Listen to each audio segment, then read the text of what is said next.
大家好，我是小颖。今天我们用腐竹来做好吃的。腐竹要选这种淡黄色的，纹路清晰，略有光泽，这样的比较好。然后用凉水浸泡5个小时左右，像这样变得胖乎乎的，用手摸起来没有硬心就可以啦。然后清洗干净，控干水分，再切成小段，装入碗中备用。再准备一个胡萝卜，先切斜段，再切成菱形片，装入碗中备用。再准备适量的香菇，切片。再准备半个青椒，切成小块备用。准备一块大葱，切片。生姜也切片。适量的大蒜也切片。装入碗中备用。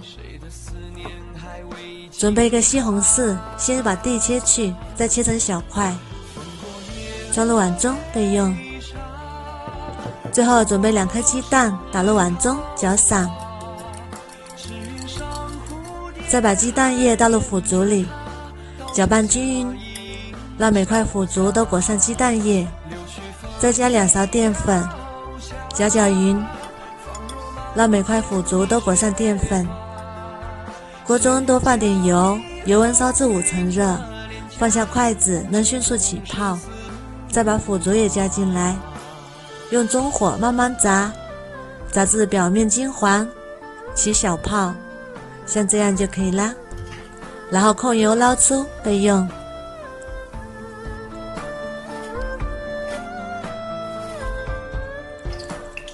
锅中留少许底油，加入葱姜蒜片，炒出香味。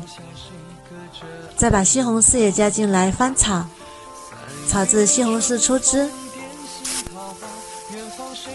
再把胡萝卜和香菇也加进来，翻炒2分钟。再加适量的盐，1勺白糖提鲜，1勺生抽，1勺蚝油，适量的胡椒粉，翻炒均匀。炒均匀之后，再加1碗清水烧开。再把腐竹和青椒也加进来，翻炒均匀。然后再加1碗水淀粉，翻炒一下，煮至汤汁变粘稠。哇，好香啊！香喷喷的腐竹就做好啦。这样做出来的腐竹非常的开胃下饭，里面添加了香菇和胡萝卜，营养也是非常的丰富。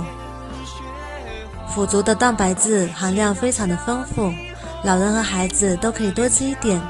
如果你喜欢也试试吧。喜欢我的视频就关注我吧，谢谢您的支持。